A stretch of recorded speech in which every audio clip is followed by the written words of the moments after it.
I'm Sarah, 35, and my heart shattered as I watched my daughter Chloe's face crumble. She'd just spent 3 solid days cooking an elaborate feast for my mother Evelyn's 70th birthday. 18 guests were expected. Then my father Richard's text arrived.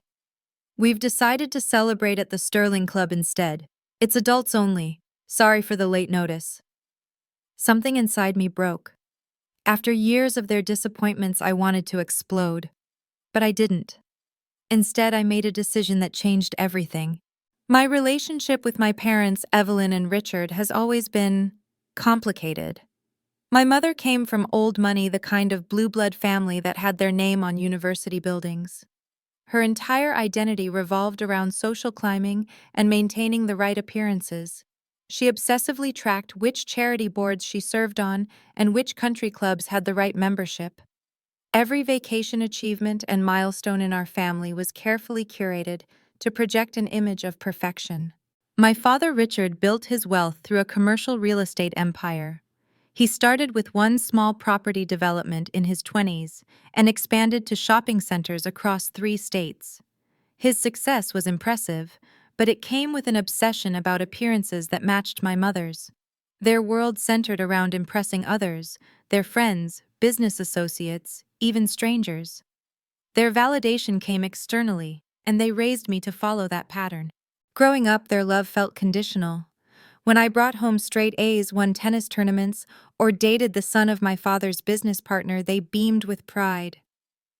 But when I struggled in calculus, quit the debate team, or expressed interest in becoming a teacher rather than a lawyer, their disappointment was palpable. I learned early that their approval hinged on how well I made them look. "Sarah, stand up straight, Mrs. Davis is watching," my mother would whisper at social gatherings. "Did you have to wear that? The Millers are bringing their son," my father would comment before dinner parties. Every accomplishment was measured against how it reflected on them. Every failure was a personal embarrassment. I internalized this messaging for years, believing my worth came from external validation.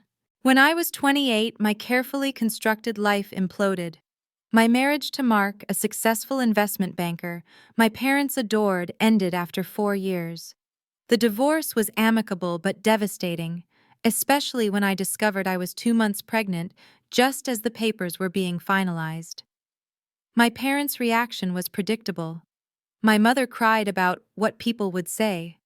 My father worried about the family name. Neither seemed concerned about my emotional state or the challenges of impending single motherhood. Evelyn actually suggested I might want to consider options, a veiled reference that I shut down immediately. I was keeping my baby regardless of the circumstances. The birth of Chloe shifted something in our family dynamic, though. My parents initially viewed her as evidence of my failure, but she quickly became the unexpected joy in all our lives. My mother particularly formed a bond with Chloe that surprised everyone. Perhaps it was because Chloe was naturally gifted in ways Evelyn valued: artistic, musically talented, and socially adept. Or perhaps being a grandparent softened something in Evelyn that parenthood hadn't. Whatever the reason, Chloe adored her grandmother, and Evelyn seemed to genuinely love her in return. I did everything possible to maintain healthy relationships between Chloe and my parents. I swallowed my own hurt when they would cancel our plans last minute for more important engagements. I smiled through their subtle criticisms of my parenting. I pretended not to notice when they showered Chloe with expensive gifts while simultaneously making comments about my modest home or career choice. "It's such a shame you're stuck in that tiny house when you could have had so much more," my mother would say while visiting, glancing disapprovingly at my comfortable but simple living room. "Teaching, I suppose it's fulfilling even if the salary is modest." My father would comment, emphasizing the last word as though it pained him. I became a high school guidance counselor, a career that brought me genuine satisfaction but perpetual disappointment from my parents. In their eyes, I had wasted my potential and embarrassed them professionally. But my work helping teenagers navigate their paths gave me purpose in a way their approval never had. Despite the complicated history, Chloe developed a special relationship with Evelyn. They shared a love of classical music, vintage fashion, and French cuisine. Evelyn would take Chloe to the symphony to high tea at fancy hotels, and on occasional shopping trips that made me wince at the extravagance but smile at my daughter's joy. That's why Evelyn's 70th birthday meant so much to Chloe. It represented a chance to give back to the grandmother who had shown her glimpses of unconditional love, even if that same unconditional love had never extended to me. The idea first sparked in Chloe's mind 3 months before Evelyn's birthday. We were having dinner at my parents' house, one of our monthly visits, when Evelyn mentioned a French dish her own grandmother used to make for special occasions. Coq au vin. Evelyn sighed wistfully. Nobody makes it like Grand-mère did, with those tiny pearl onions and the cognac flambé right at the table. Such a production, but what memories those dinners created. I saw the spark in Chloe's eyes immediately. On the drive home, she couldn't stop talking about hosting a surprise birthday dinner. Mom, I could learn to make all of Grandma's favorite childhood dishes. We could transform our house, make it really special. It would be like giving her back pieces of her own childhood. I hesitated, knowing the work involved and my mother's exacting standards. Honey, that's a beautiful thought, but that's a lot of cooking for 18 people. Maybe we could do something smaller. Chloe shook her head firmly. No, it has to be special. I've been saving from my bookstore job. I can afford the ingredients if we plan carefully. For the next 3 months, Chloe transformed into a culinary historian. She called my mother's older cousin Beatrice to gather family recipes. She researched techniques for dishes that hadn't been common since the 1950s. She created meticulous shopping lists, budgeting spreadsheets, and preparation timelines. Watching her dedication touched me deeply. She worked extra shifts at the local bookstore, carefully setting aside money each week for ingredients. She practiced complicated techniques on weekends, mastering puff pastry, clarifying consommé, and perfecting the temperature for tempering chocolate. The week of the birthday, Chloe asked for 3 days off school, something the straight-A student had never done before. Her teachers, knowing her academic standing and the reason for her absence, graciously provided assignments in advance. The first day of cooking focused on desserts and items that could be frozen. Chloe made a traditional opera cake with 20 thin layers of almond sponge, coffee buttercream, and chocolate ganache. She prepared pâte à choux for cream puffs that would be assembled last minute. She made homemade ice cream in Evelyn's favorite childhood flavor, butter pecan, with ribbons of salted caramel. Do you think the ice cream is too sweet? Chloe asked, offering me a spoonful. Her face was smudged with flour, her hair pulled back in a messy bun, but her eyes shone with purpose. It's perfect, I assured her, amazed at her natural talent. Grandma will love it. The second day focused on side salads and marinating the main dishes. Our refrigerator filled with containers of marinated meat, chopped vegetables, and prepared sauces. Chloe moved through our kitchen with surprising efficiency, consulting her detailed timeline hourly. She prepared a classic Waldorf salad, the kind that had been served at Evelyn's childhood country club. She made tiny cornichon and ham tartlets from a recipe that had appeared in my grandmother's favorite women's magazine in 1952. She spent hours forming miniature potato croquettes, each one perfectly shaped and ready for final frying. These are Grandma's favorites, she explained, showing me the delicate asparagus spears wrapped in prosciutto. Great-grandma used to serve these at her bridge club luncheons. By the third day, our modest home had been transformed. Chloe had rented linens in Evelyn's favorite shade of blue. She'd arranged flowers in vintage crystal vases borrowed from a neighbor. She'd polished silver candlesticks that had been a wedding present I rarely used. The dining room table was extended to its full length with both leaves inserted. Chloe had created handwritten place cards for all 18 family members, decorating each with a small watercolor illustration personalized to the guest. For Evelyn's, she'd painted a miniature replica of the lakeside cottage where my mother had spent childhood summers. The pièce de résistance was the birthday cake, a 3-tiered creation covered in pale blue fondant with handcrafted sugar flowers cascading down one side. Chloe had incorporated family photos printed on edible paper, creating a timeline of Evelyn's life around the bottom tier. Do you think she'll like it? Chloe asked, adjusting a sugar rose. Is it elegant enough? My throat tightened with emotion. It's the most beautiful cake I've ever seen. She'll be overwhelmed. As evening approached, our home filled with mouth-watering aromas. The coq au vin simmered, releasing scents of wine, herbs, and caramelized onions. The beef Wellington rested its pastry golden and flaky. Cheese soufflés waited by the oven ready to be baked at the last minute. Chloe had just changed into a simple blue dress that matched the decor when my phone chimed with a text message. A message that would change everything. Continue. The text arrived at 2:13 p.m., exactly 5 hours before the guests were supposed to arrive. I was helping Chloe arrange the final decorations when my phone pinged with my father's distinctive notification sound. Thinking he was confirming details, I glanced down casually.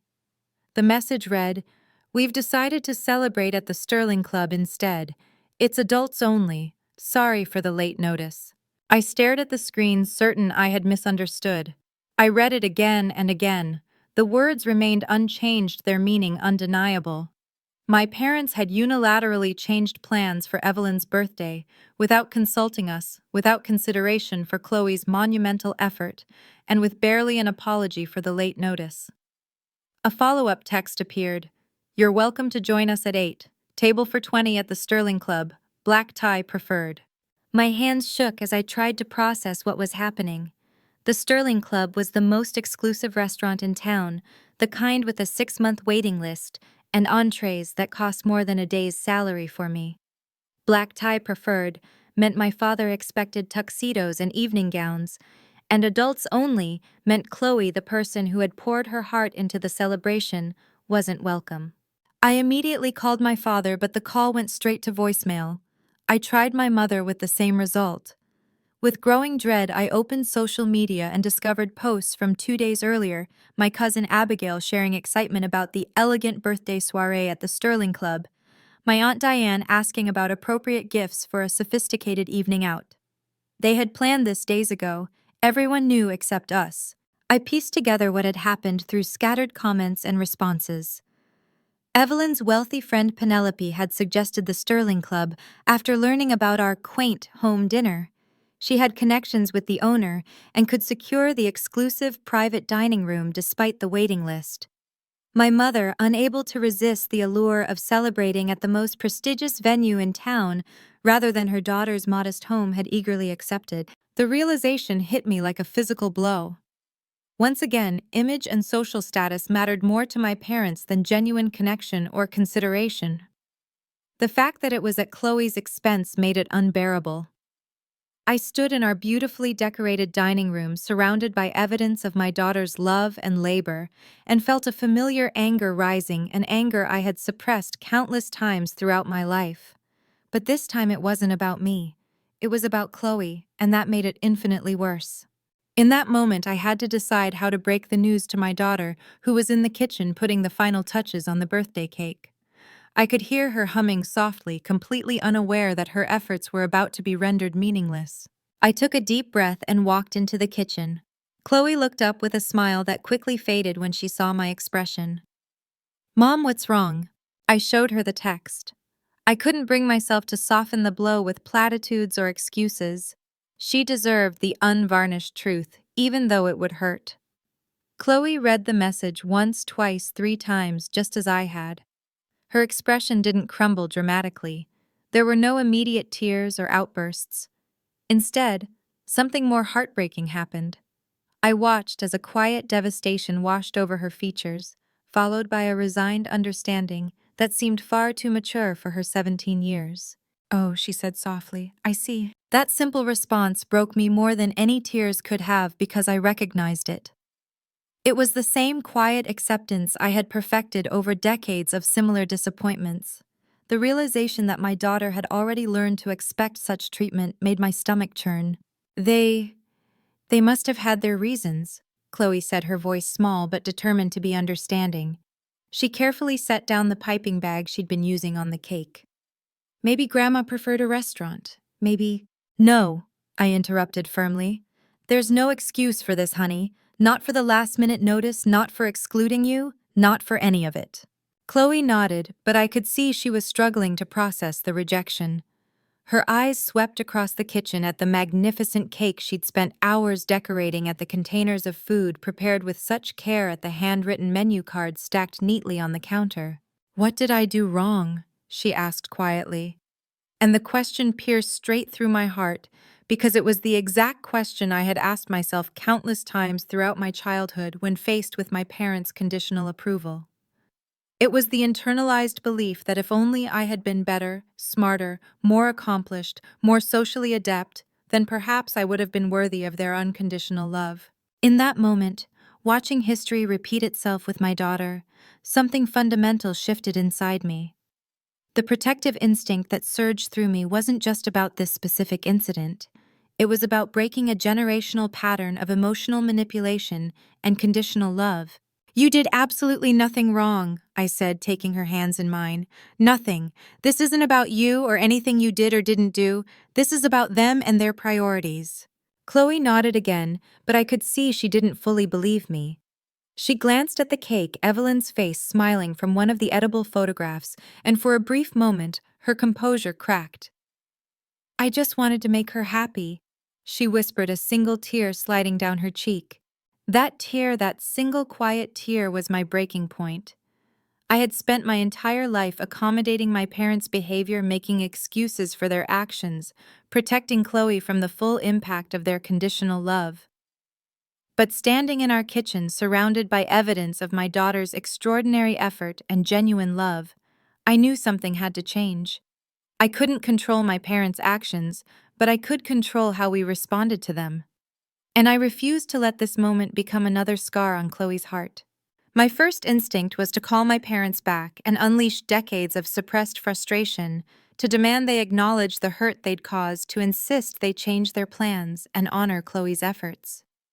But as I looked at my daughter, still processing her disappointment with quiet dignity, I realized confrontation wouldn't heal this wound.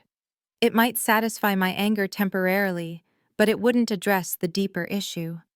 Chloe needed to know her effort mattered, even if not to the intended recipients.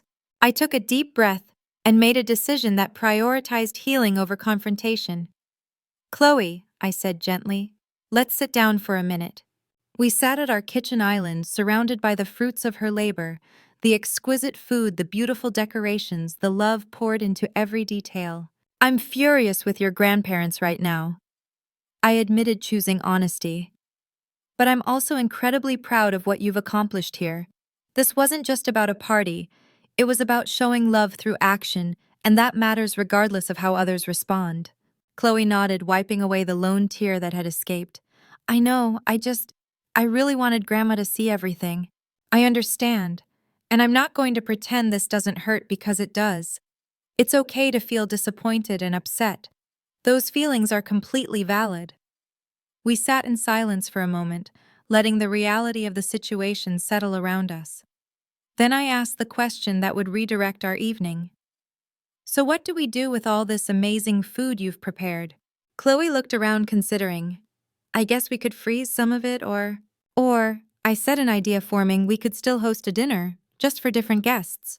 "Like who?" I thought about the community center where I volunteered twice a month, a place that provided resources, meals, and fellowship for people from all walks of life, people who would genuinely appreciate a home-cooked meal prepared with care. What if we called Marlene at the community center, asked if we could host an impromptu dinner there tonight for people who would truly appreciate your incredible cooking? I watched as Chloe considered the idea, a small spark reigniting in her eyes. "We could do that. We absolutely could, and I bet we could find plenty of people to join us with just a few phone calls."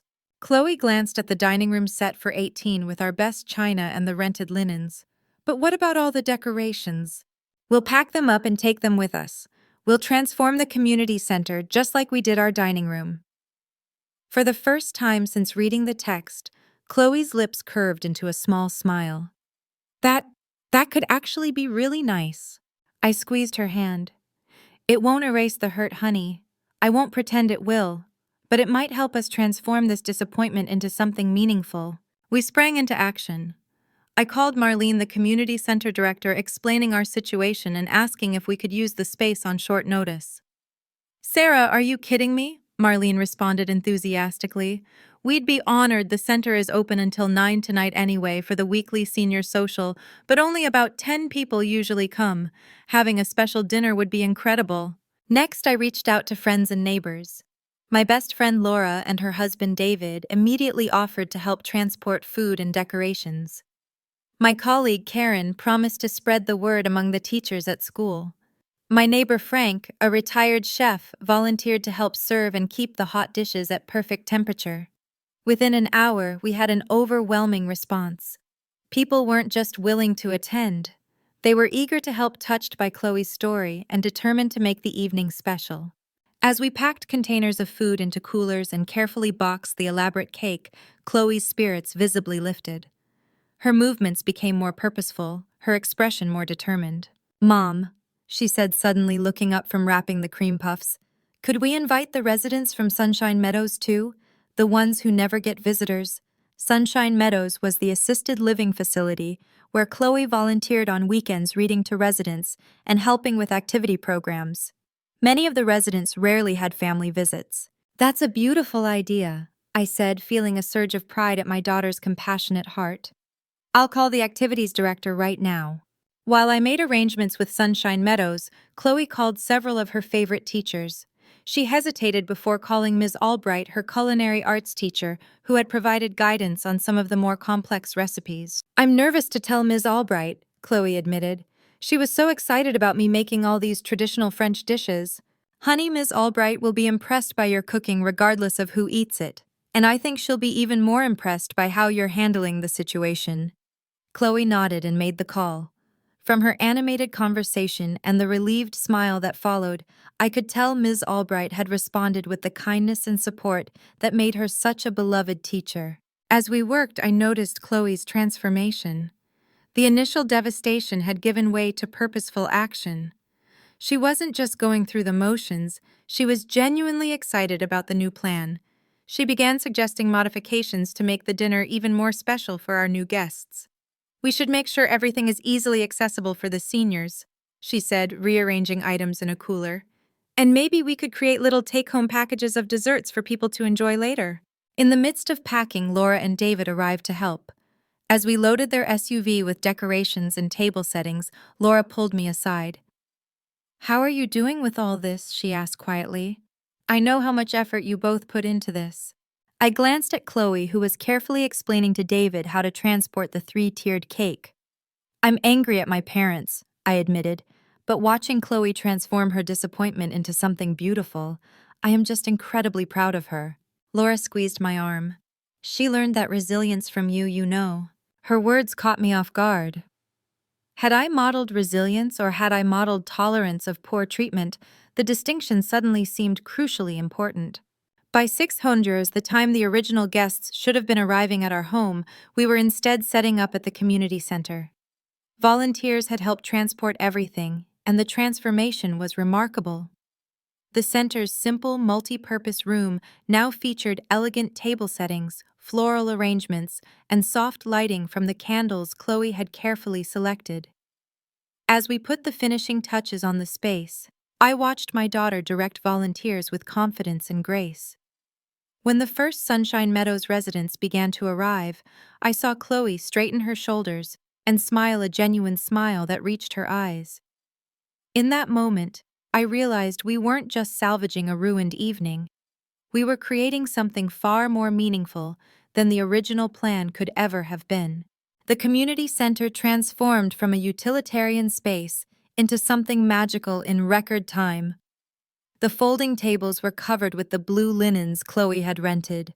The mismatched community center chairs disappeared under white chair covers. Twinkle string lights were hung along the walls, creating a warm, inviting atmosphere. At 6:30 p.m., the first guests began to arrive, residents from the Sunshine Meadows assisted living facility.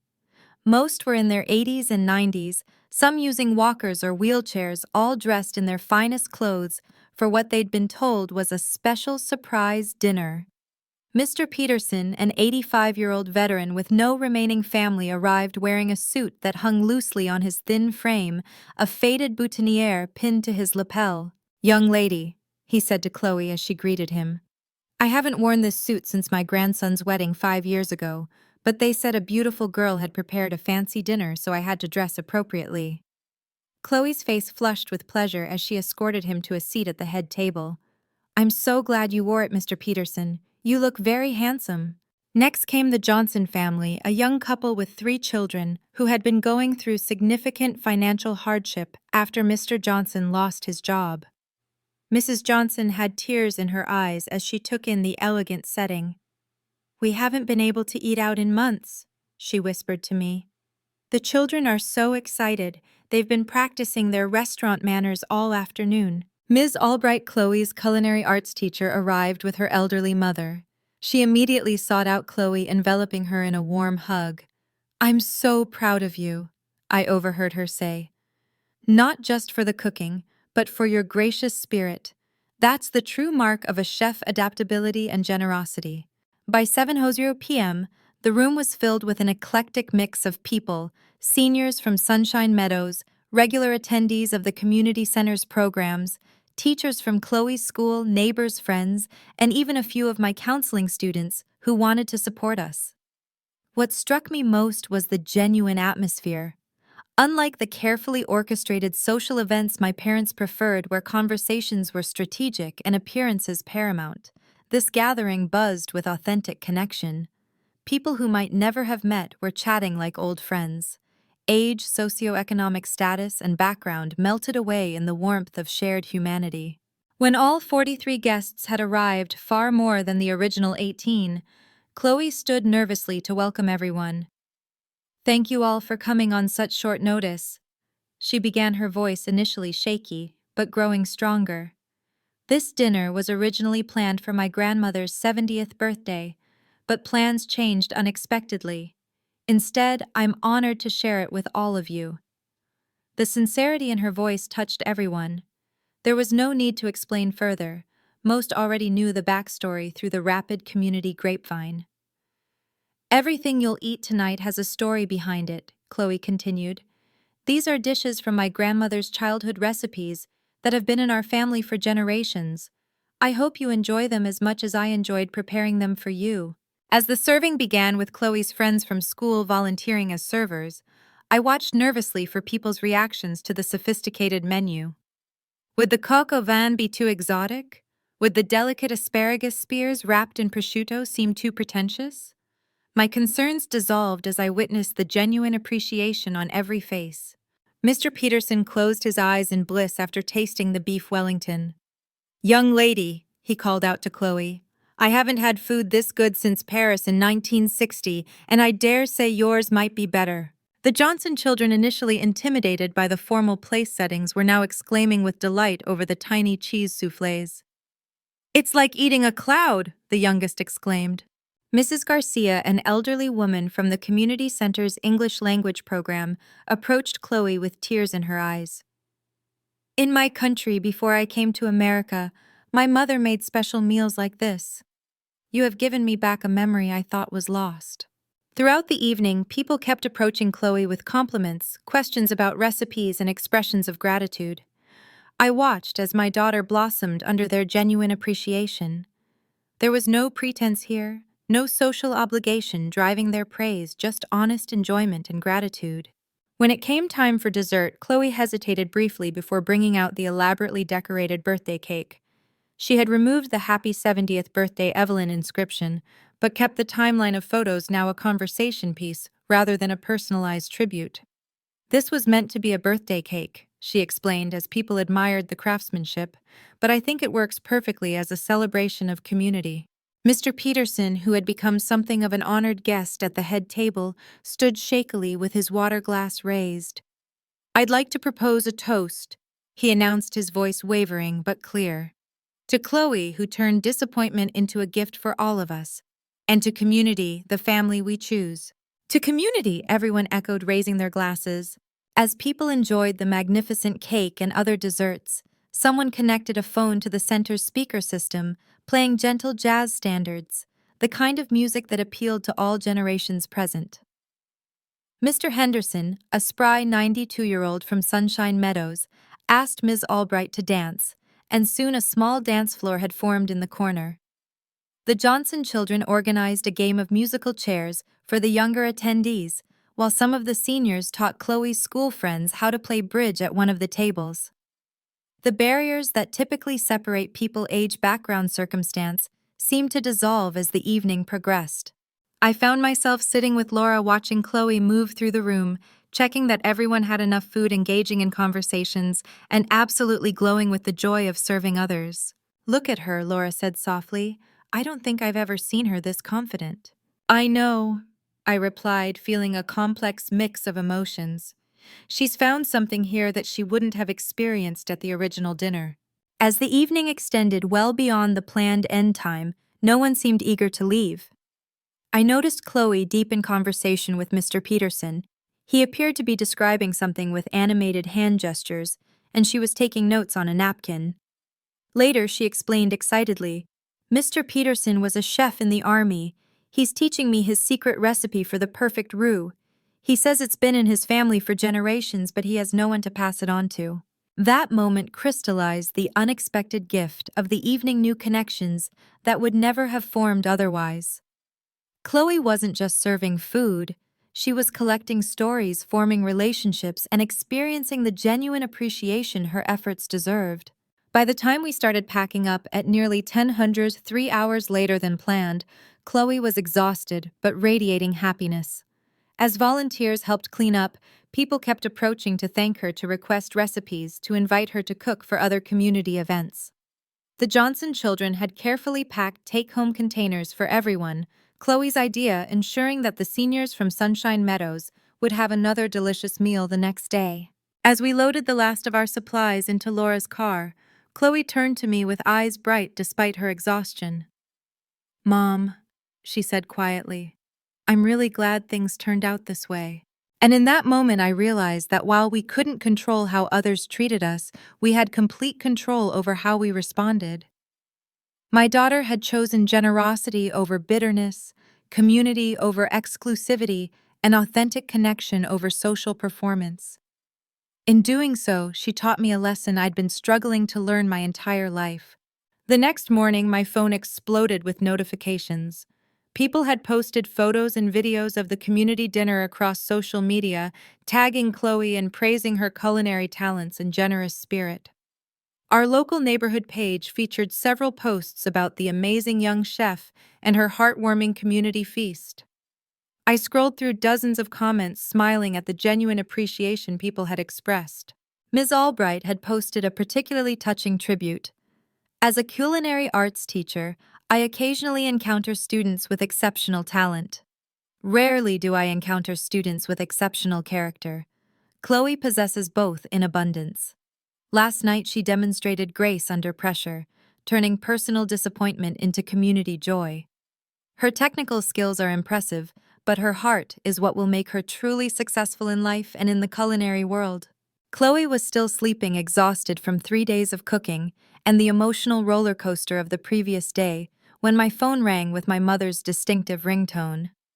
I hesitated before answering, still raw from yesterday's disappointment. "Hello, Mom," I answered, keeping my voice neutral. "Sarah," Evelyn began, her tone oddly strained. I saw the posts about some sort of community dinner." Of course she had. Evelyn monitored social media meticulously, concerned always with family appearance and social standing. "Yes," I replied, simply not offering further explanation. An uncomfortable silence stretched between us. Finally, Evelyn spoke again. "It looked nice, very charitable of you both." The word charitable, with its implication of noblesse oblige rather than genuine connection, ignited the anger I'd been controlling. It wasn't charity, Mom. It was community. And it happened because Chloe spent 3 days cooking an elaborate birthday dinner for you, only to be told 5 hours before that you'd decided on the Sterling Club instead, with no children allowed. Another silence. Then, "Well, Penelope pulled strings to get us the private room at the Sterling Club. It was quite exclusive. We could hardly say no." "Actually, you could have. You could have said, 'My granddaughter has been planning a special dinner for months. We're committed to that.'" "Sarah, be reasonable. It was the Sterling Club. The waiting list is—" "I don't care if the waiting list is 3 years long," I interrupted, surprising myself with my firmness. "Chloe put her heart into that dinner for you." I heard muffled voices, then my father came on the line. "Sarah, this is ridiculous. You're making a scene over nothing. Evelyn had a lovely birthday. You chose not to join us. That was your decision.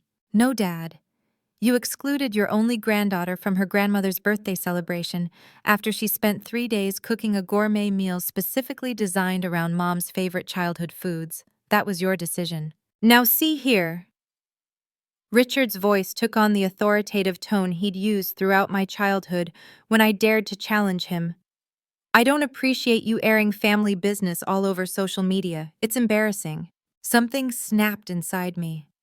Decades of accommodating their behavior, of making excuses for their conditional love, of prioritizing their comfort over my own well-being, it all crystallized into perfect clarity. What's embarrassing, I said, my voice steady despite my racing heart, is how you've consistently valued appearances over relationships. How you've repeatedly shown Chloe that your social standing matters more than her efforts and love. How you've created a pattern of disappointment that she's starting to accept as normal, just like I did for years. That's absolute. I'm not finished. I continued, surprising myself with my assertiveness. For years, I've made excuses for your behavior. I've pretended it didn't hurt when you canceled plans last minute for more important engagements. I've smiled through your criticisms of my home, my career, my parenting. I've done everything possible to maintain a relationship between you and Chloe because I thought having grandparents in her life, even flawed ones, was better than no grandparents at all. I took a deep breath before continuing. But yesterday crossed a line, and I won't allow Chloe to normalize the kind of conditional love I grew up with. She deserves better. The silence on the other end was profound. Finally, my mother spoke, her voice smaller than I'd ever heard it. What are you saying, Sarah? I'm saying that moving forward, our relationship needs to change. I'm setting boundaries. If you want to be part of our lives, you need to demonstrate through actions, not words, not gifts, not social opportunities, that you value Chloe for who she is, not how she makes you look. This is absurd, my father interjected. We've given that girl everything. The clothes, the music lessons, the things, I interrupted. You've given her things. What she needed was your presence, your genuine interest, your willingness to show up for her even when it didn't align with your social calendar. The conversation continued in circles with my parents, alternating between defensiveness, minimization, and occasional glimpses of genuine confusion about my perspective. It was clear that they truly didn't understand the impact of their actions, that their worldview was so centered around external validation that they couldn't comprehend prioritizing relationships over appearances. By the end of the call, nothing was resolved, but something had fundamentally changed. I had spoken my truth clearly and set firm boundaries for the first time in my life. Later that afternoon, Evelyn called Chloe directly. I offered my daughter privacy for the conversation, but she shook her head, putting the phone on speaker as we sat together on the couch. Chloe, darling, Evelyn began, her voice attempting its usual carefully cultivated warmth. I wanted to check on you. Your mother seems quite upset about yesterday. Chloe met my eyes, seeking guidance, but I simply nodded encouragingly. This was her relationship, her hurt, her opportunity to express herself. I was disappointed, Grandma, Chloe said simply. I worked really hard on that dinner for you. Yes, well, these things happen, social obligations. You'll understand when you're older. I'm not sure age has anything to do with it, Chloe interrupted gently. It's about priorities, isn't it? The wisdom in her response, echoing the very realizations I'd come to, made my heart swell with pride. Well, Evelyn seemed genuinely flustered. We had a lovely evening at the Sterling Club. Perhaps you could make those dishes for us another time. A private dinner, maybe. Chloe's reply was non-committal. But I'm actually thinking of starting a monthly community dinner at the center. Mr. Peterson and some of the other seniors want to teach me their family recipes. I watched as Chloe subtly but firmly established her own boundary, not cutting off her grandmother, but not rushing to accommodate her either. In the days that followed, various family members reached out, having heard versions of the story through the family grapevine. Some were defensive of my parents, citing their generosity and status in predictable ways. Others surprisingly expressed support. My sister Jennifer called midweek, her voice unusually hesitant. I should have said something when Mom changed the plans, she admitted. I knew about Chloe's dinner. It didn't feel right, but you know how they are. I do know, I agreed. That's why I'm finally saying something. It's brave, Jennifer said after a pause. I'm not sure I could do it. Her words made me realize that setting boundaries wasn't just about protecting Chloe, it was about breaking generational patterns that had affected my entire family. The week following the incident was emotionally exhausting, but ultimately clarifying. Establishing boundaries with parents who had never respected them resulted in predictable pushback, guilt trips, and attempts at manipulation. But watching Chloe process the experience with such maturity gave me strength. I'm still sad about what happened, she confided one evening as we prepared dinner together, a simple meal after the elaborate cooking marathon of the previous week. But I keep thinking about Mr. Peterson saying he hadn't had a home-cooked meal like that in years, and the Johnson kids being so excited about the fancy desserts. It felt really good to make people happy. You did more than make them happy, I told her. You created connection. That's a rare and valuable gift. Chloe nodded thoughtfully. I think I understand something now, Mom, about Grandma and Grandpa. What's that? They're so busy trying to impress people that they miss actually connecting with them, and that seems really lonely. Her insight, compassionate even in the face of her own hurt, moved me deeply.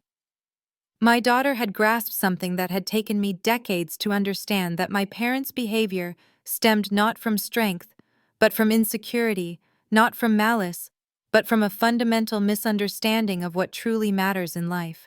As the week progressed, I noticed small, tentative shifts in Evelyn's communication texts that seemed less performative, questions that appeared more genuinely interested in Chloe's activities. Whether these represented real change or merely tactical adjustments remained to be seen. But for the first time, I wasn't anxiously trying to interpret and accommodate their behavior. I was simply observing it, responding authentically, and maintaining the boundaries I'd established. It was uncomfortable, it was occasionally painful, but it was also, in its own way, liberating.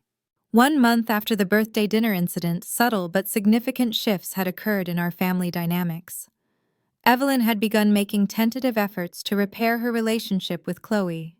She called more regularly, asked questions about Chloe's interests, and even attended one of her school choir performances, sitting quietly in the audience, without drawing attention to herself, a notable departure from her usual behavior. Richard remained more resistant to change. His communication was still primarily focused on material things, offering to buy Chloe a new laptop, suggesting exclusive summer programs, rather than genuine connection. But even he showed small signs of awareness, occasionally asking about the community dinners that had become Chloe's passion project. Those monthly dinners had transformed from an impromptu solution into a meaningful tradition. The community center had officially partnered with Chloe to host Family Table, a monthly event where people from all walks of life shared a meal together. Each dinner featured recipes contributed by community members, with Chloe coordinating a team of volunteer cooks. The confidence I observed in my daughter now was remarkable. She moved through the kitchen with authority, teaching seniors and children alike how to prepare dishes from various cultures. Her natural teaching ability reminded me of myself, though her culinary talents far exceeded mine. Mom, Mr. Peterson taught me his grandmother's gumbo recipe today, she announced excitedly after one volunteer session. He said it's a family secret, but since he considers me honorary family, now I'm allowed to know it. These new connections, this chosen family that had formed around shared passions and genuine appreciation, had healed the wound of rejection in ways I hadn't anticipated. Chloe wasn't just recovering from disappointment, she was thriving because of the new path it had revealed. One Wednesday evening, as we cleaned up after dinner, Chloe casually mentioned that she'd decided on her focus for college. I want to study culinary arts with a focus on food anthropology, she said, rinsing a plate, learning the cultural and historical significance of traditional recipes. Maybe eventually write a cookbook about immigrant family recipes and the stories behind them. That sounds perfect for you, I replied, genuinely impressed by the thoughtfulness of her plan. Your work at the community center has really shaped this vision, hasn't it? Chloe nodded. If Grandma had shown up for that birthday dinner, I might still be focused on fancy French cuisine and impressing people. Now I understand that food is really about connection and preservation of culture. Mr. Peterson taught me that. Mrs. Garcia, too. The wisdom in her observations struck me deeply. What had begun as a painful rejection had redirected Chloe's talent and passion towards something more meaningful than impressing elite social circles. She was developing a culinary philosophy grounded in community and cultural appreciation rather than exclusivity and status. As spring advanced toward summer, Chloe received an unexpected opportunity. A local newspaper had covered one of her community dinners, and a representative from a culinary school in New York contacted her about their summer program for promising young chefs. "They're offering me a scholarship," she explained, showing me the email. 2 weeks of intensive training with a focus on traditional techniques from around the world. "That's incredible," I exclaimed, reading the prestigious school's glowing invitation. "Will you accept?" Chloe bit her lip thoughtfully. "I want to, but it overlaps with Grandma's charity gala weekend. She mentioned hoping I'd attend." I studied my daughter's face, recognizing the conflict there, the desire to pursue her passion versus the lingering hope for her grandmother's approval. In that moment, I realized how much healthier our family dynamics had become. Chloe wasn't automatically sacrificing her opportunity for Evelyn's preferences. She was weighing her options thoughtfully. "What are you thinking?" I asked, careful not to influence her decision. "I'm thinking that Grandma's gala happens every year, but this opportunity is special," she said slowly. "And I think part of respecting myself is prioritizing my growth sometimes." I nodded, chest tightening with pride at her self-awareness. "I think that's very wise." When Chloe called Evelyn to explain her decision, I watched nervously, unsure how my mother would respond to not being the priority.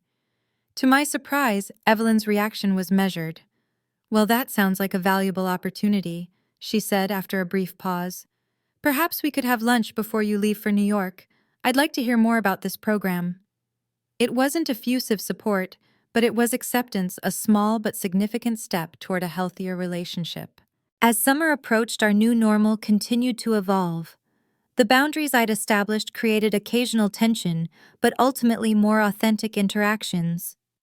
Instead of performing roles based on expectations, we were gradually learning to relate to each other as real, flawed human beings. One evening, after finishing preparation for the monthly community dinner, Chloe and I sat on our porch swing, enjoying the warm June air. "Mom," she said thoughtfully, "I've been thinking about forgiveness a lot lately." "Oh," I prompted, curious about her thoughts. "I was really hurt when Grandma and Grandpa bailed on the birthday dinner. I put so much of myself into that meal." She traced patterns on her glass of lemonade. "But I'm not angry anymore, not really." "That's a generous perspective," I noted. "It's not about them deserving forgiveness," Chloe clarified.